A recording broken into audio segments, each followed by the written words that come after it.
Hello, my name is Tony Thomas, and I'm a software engineer, EDI consultant from DRS Solutions Incorporated.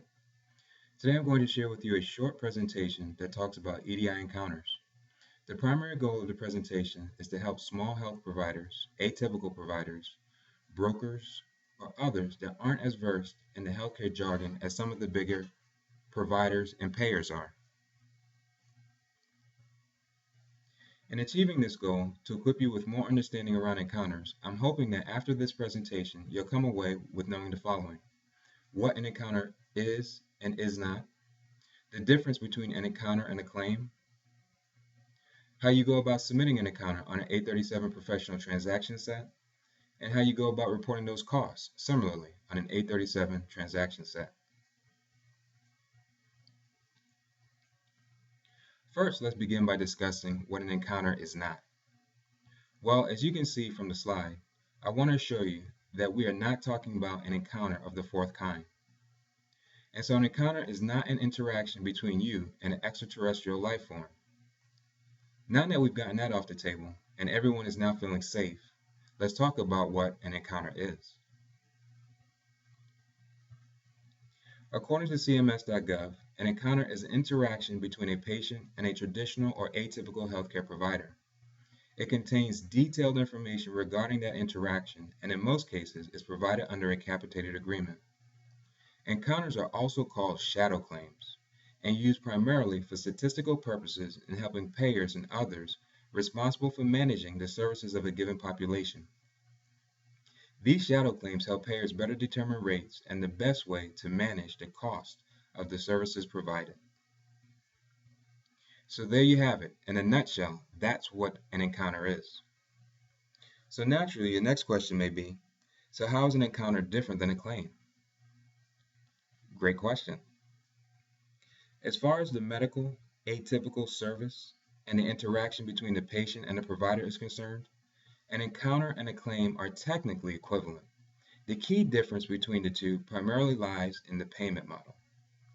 Encounters are generally provided under a capitated agreement, and the submission of the encounter to the managed care organization, MCO, or payer is not a request for payment, but rather proof that the service was rendered, whereas the submission of a claim is an invoice or request for payment for the service rendered. Claims are generally delivered under a fee-for-service payment model.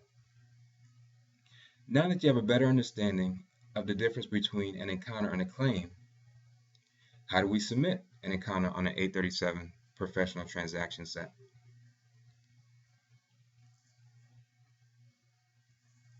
At the very basic level, indicating an RP in the sixth data element of the BHT segment within the transaction set lets the receiver know that the contents of the transaction set are for reporting, hence the RP. I have seen plenty of cases where receiving systems disregard this information, and so it's always a good idea that you are following the receiver's companion guide closely. This can be attributed to the fact that some payers have different systems to process encounters and others to process claims. As we mentioned earlier, an encounter is primarily for reporting purposes and document proof that the service was rendered. Even though we have not submitted the encounter for payment as a result of the provider being paid under a capitated agreement, payers often ask that senders include the cost of the services in the transaction set.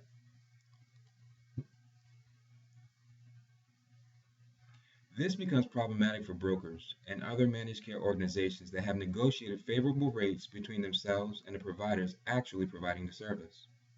With this understanding, the transaction set provides a number of alternatives by which the sender can communicate meaningful data, by which the receiver can use to better set rates in the future or gain a better understanding of how the population is using those dollars. For an encounter, the transaction set allows you to submit a $0 amount for the bill charges. The thinking here is that since the service is covered under an outside capitated agreement, there is no billed amount. This is where it gets a little sticky. Payers often still want to see this information. In lieu of the billed amount, the sender can submit the contract amount and the available CN1 segments at the claim and/or service line level. The contract amount serves as a per service amount based on the contracted capitated agreement. This amount is often easier delivered by brokers, providers, and the like, as it's part of their contract, and so they're willing to give this information. I'll go into a bit more details in a subsequent blog regarding the opportunities around submitting the billed amount when submitting encounters. Well, that's it until next time. I hope that you've gained a better understanding of encounters and how to submit them. Once again, the goal was to provide you with information on what an encounter is and is not, the difference between an encounter and a claim, how you submit them on an 837 professional transaction set, and similarly, how you submit those costs on an 837 professional transaction set. Before I let you go, here are some additional resources that you might find helpful as you continue to better understand the world of HIPAA EDI. First is www.dorightsolutions.com. Of course, I couldn't let you go without listing our own site as a valuable resource for additional information. Next is www.edidev.com. This is one of our personal favorites. As developers, we rely on the suite of libraries provided by EDI to help customers with custom development of EDI utilities to help meet their needs. These utilities allow us to do things that you may have seen done in the past with utilities such as BizTalk and their HIPAA accelerator. Next, we have www.oneedisource.com. It's hard to do a search on anything related to EDI and not run into oneedisource.com. They provide a wealth of information to help in better understanding anything related to EDI. www.liaison.com. Liaison.com provides a free utility that's very useful in reading EDI files. It's called EDI Notepad. Last but not least, we have www.wedi.org. wedi.org is a great resource for understanding the healthcare industry as a whole, in particular as it relates to HIPAA and the EDI transaction sets.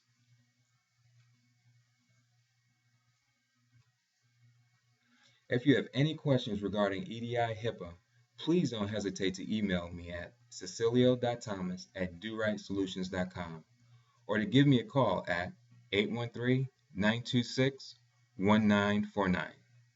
Thank you.